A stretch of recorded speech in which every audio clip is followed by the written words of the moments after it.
back to Shrimperstalks episode 2. Last episode's with Ben Coco. If you haven't checked that already, go back and have a look at our last video.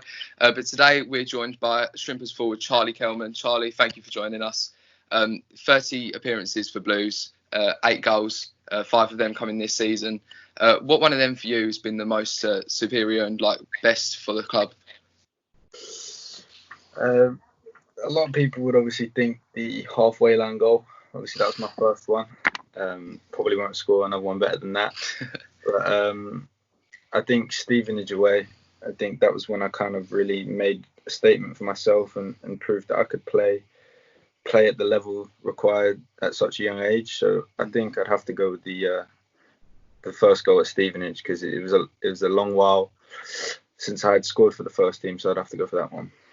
Obviously, you said about your halfway line goal, your first goal for the club. A lot of people really expected big things from you, and you've provided. Well, how much of a confidence boost was that for you? To be fair, it was all a blur. I didn't expect it. It went in my mind, but it's a confidence boost that I've kind of shown a glimpse of what I could do. You know, a lot of fans, they're quite optimistic about my future, and that's kind of what I wanted to do. I'm just full of confidence at the minute.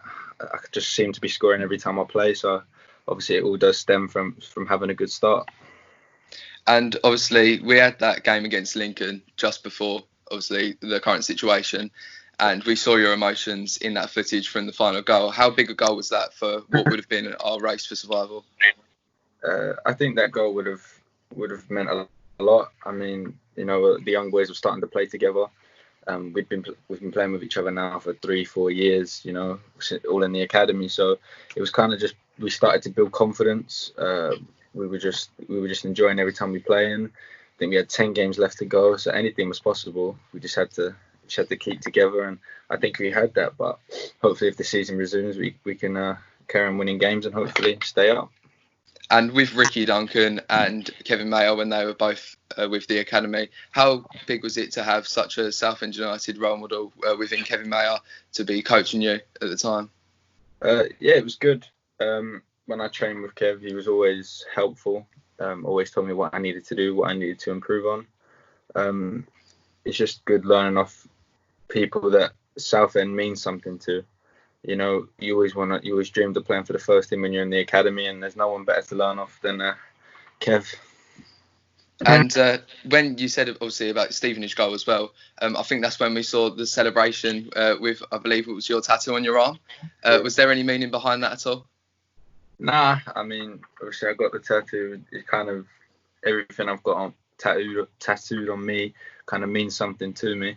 The eyes are just, you know, I've always stayed focused, stayed hungry, and I'm never satisfied. So hopefully we can see it a couple more times before the season finishes. And you said about your relationship as well with the academy squad, of course. Who would you say is the funniest squad member in the changing rooms? I mean, my changing room's pretty toxic. Not as in toxic as in bad, but the banter in there is good. It's the 23s boys. I'd have to go between Harry Phillips or Elvis. Yeah, them two, they don't stop all day. I think you and Elvis are front runners this season for Player of the Year. Obviously, Elvis, I think, racked up, I think it was around 6 Player of the Month awards. Have you been impressed by his performances as well so far?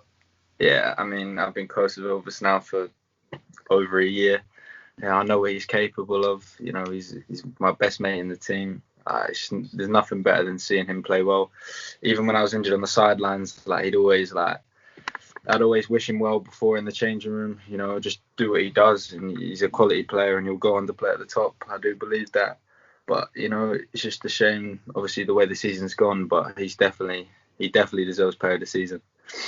And obviously, at the moment, with the current situation, when the new season starts, or if this season restarts, it's obviously unknown.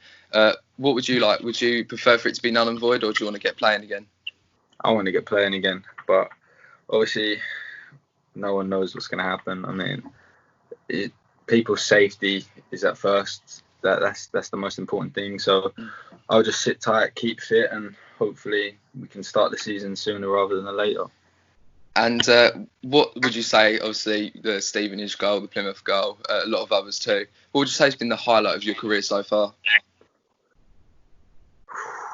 I think scoring the penalty in the last minute against Wimbledon on New Year's Day. I think I just come back from injury. It's my first setback I've had in my career. And, I kind of been out. I hadn't played under the manager. Like, the manager was kind of like an unknown player to him. So just scoring that and just having all them emotions of that 3 months of hard work that I put in was kind of good, and showing that, anything's possible if you put your mind to it. Do you think that was a sort of a blow to your confidence when you got that injury? Obviously, your form started to really pick up from then as well. Yeah. I mean, I just had my USA camp. I'd come back.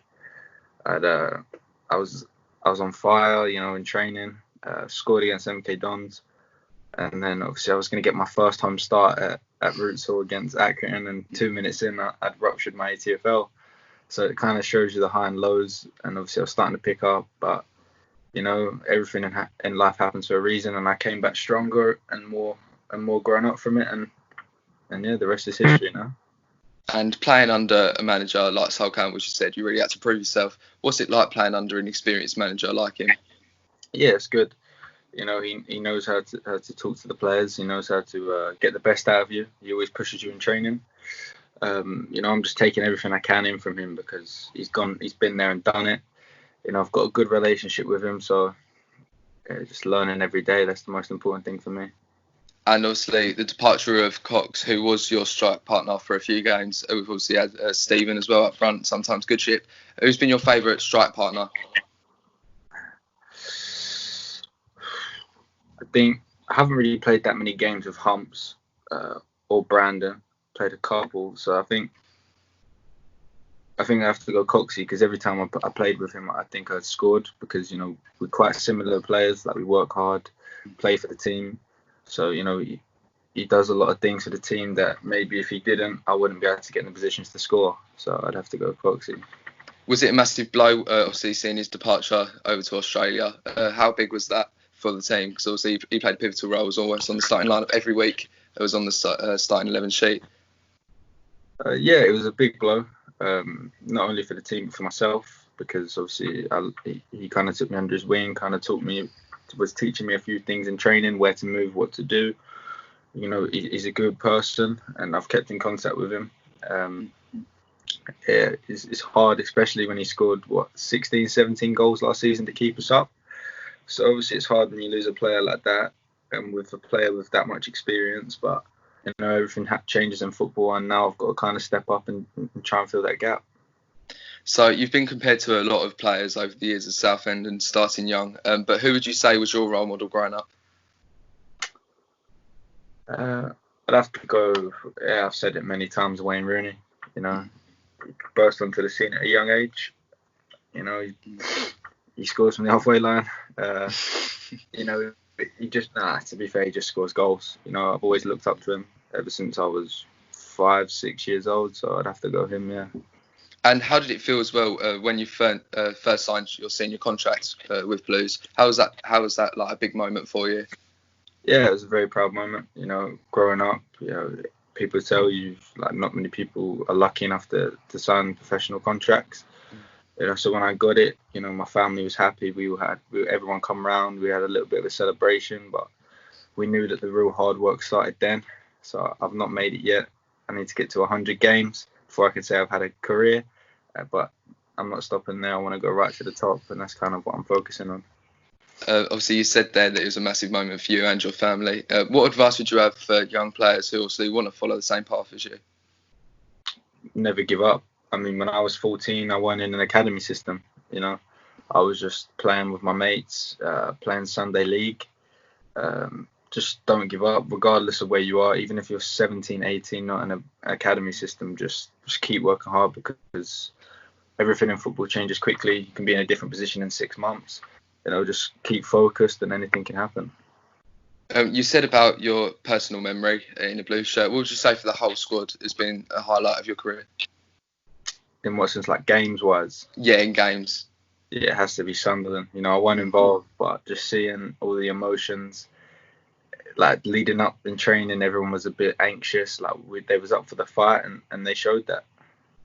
And what as well would you think's been the best stadium you've played at away games? Obviously, you said about MK Dons, it's quite a nice stadium. Any in particular that stand out for you? You know, MK Dons is a nice stadium, but I mean, there was about 7,000 people there in a 30,000 seat stadium. It didn't feel right. So I'd have to say, for my first start, Blackpool away last season, they sold out their stadium, 17,000. Obviously, it's a Premier League stadium. Yeah. You hear the stadium rocking from the changing room, and obviously 17 starting the first game, I was quite nervous. But yeah, I'd have to say that was probably the best stadium I've played in.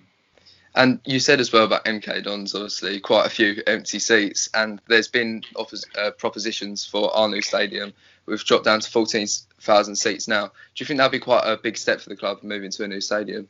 Yeah, I feel like Roots Hall, I love Roots Hall. You know, it's been there for many years, but I feel like football's evolving. To take your club to the next level, you need to make sure that everything's right. I mean, the training ground, you know, new training ground brings a breath of fresh air in. New players coming up for the academy system.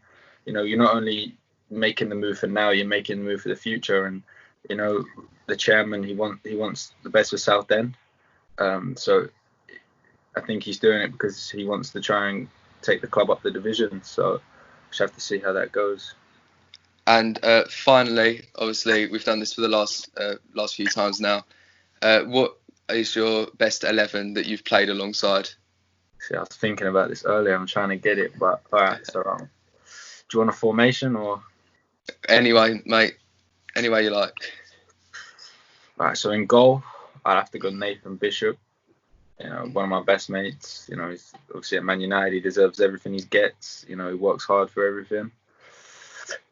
Centre backs, I'd have to go Michael Turner, John White. Doesn't get much more defensive than that. Right back, Elvis. You know, left back. I haven't really played with many left backs. I get a chance to play with Cokes last season. I'd have to go Tom Clifford. Midfield, Drew. Jason Demetriou and Millie. I think that experience and the work rate of Drew. Coxey, striker. Left wing, Maka. Right wing, Kites. And obviously you mentioned a few in there, Milligan, Demetriou, both captains for their country. What would it mean to you if you managed to follow in their footsteps and you've already had an appearance for the under-20s with America? What would it mean to you to get into the senior squad with them? Sorry, I had a call. Being a captain of my country, you know, it'd be quality, you know. I just have to keep working hard, but obviously it'd mean the world to me. But you know, it's just a dream at the minute, but you know, anything can happen in football. So yeah. It's been brilliant having you on. Thank you for answering all of our questions. I'll leave a link to Charlie's socials in the description. And remember, never give up and follow your dreams, and you could be where Charlie is in a few years' time. We'll see you all next time on Shrimperstalks. Thank you.